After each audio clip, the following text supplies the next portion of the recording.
The Antichrist succeeds in calming down the stunned, confused, and panic-stricken populace.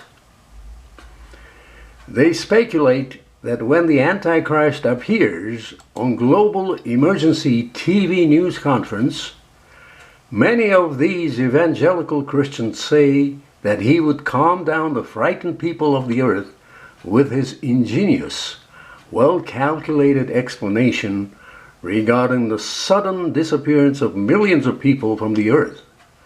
This could be when UFOs are brought up. The Antichrist could use some type of extraterrestrial intervention explanation. By the way, in the United States, the majority of fundamentalist evangelical Christians seem to hold on to the viewpoint that somehow the UFO phenomenon is satanic or diabolical. These groups seem to believe that UFOs will play a major role in these future biblical prophecies. However, some of these fundamentalists seem to emphasize that only 1/3 of the entire angelic entities of the universe are demonic or malevolent or fallen, and that the rest, that is, the remaining 2/3, are benevolent or good angels. They are all paraphysical, extra-dimensional, sentient entities that coexist with us in the parallel dimension. They are able to materialize and dematerialize at will. Revelation 12:4 is the reference they seem to use. There are some fundamentalist ministers who state that the malevolent 1/3 are the ones posing as extraterrestrial aliens and are deceiving a segment of the population in the time period they describe as the end time period of history. It was Lucifer who first caused the cosmic revolt against God and took 1/3 of the entire cosmic angelic entities to follow him. However, they say that 2/3 of the entire angelic entities in the universe are benevolent ones that are personally protecting each of us from harm's way, that is, as guardian angels. These are also paraphysical, extra-dimensional, sentient entities. Some theorists even believe that if a global government of some sort, that is the New World Order, is to be set up intentionally by force in the future, there are several ways to accomplish it. Creating war is one example, they say. Creating other series of crises is another, such as manipulating natural global catastrophes or even creating artificial ones. Some researchers call this the Ordo ab Chaos theory.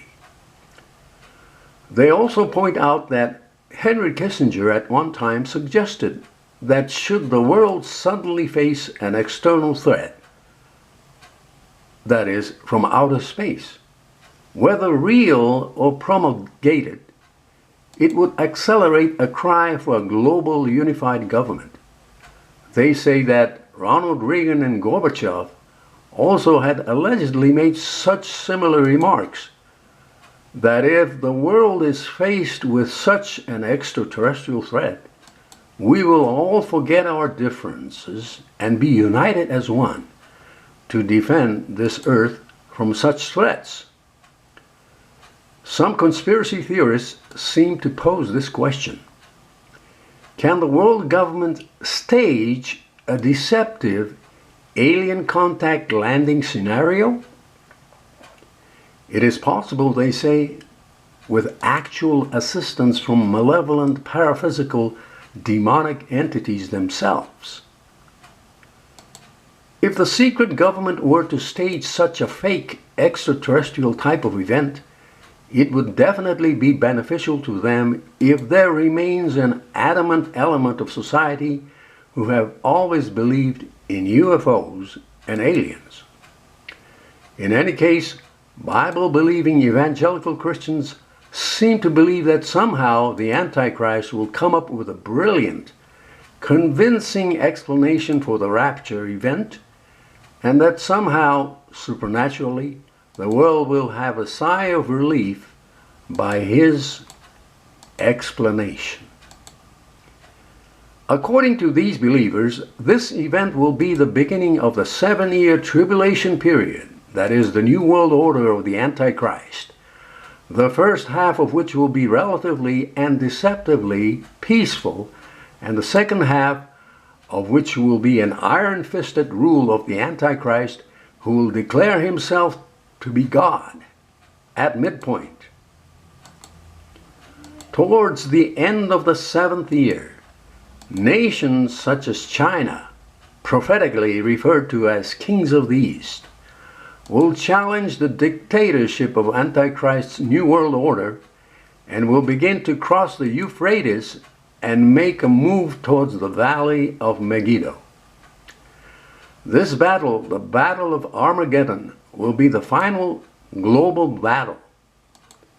During the climax of this battle, celestial forces led by Jesus Christ and accompanied by those who had been raptured will descend and will destroy all earthly forces. Jesus Christ, according to these believers, will rule from Israel for 1,000 years. This is the millennial kingdom. At the end of the 1,000 years, there will be a minor rebellion by the descendants of those who may have survived the Armageddon and continue to procreate, thus having physical bodies. That minor rebellion will be crushed by God, these believers say. This is the gist of events to occur in the near future, according to many of the so-called fundamentalist, dispensationalist, evangelical, premillennial, pre-tribulationist Christians. Is this all wild science fiction? Maybe, but again, no one knows.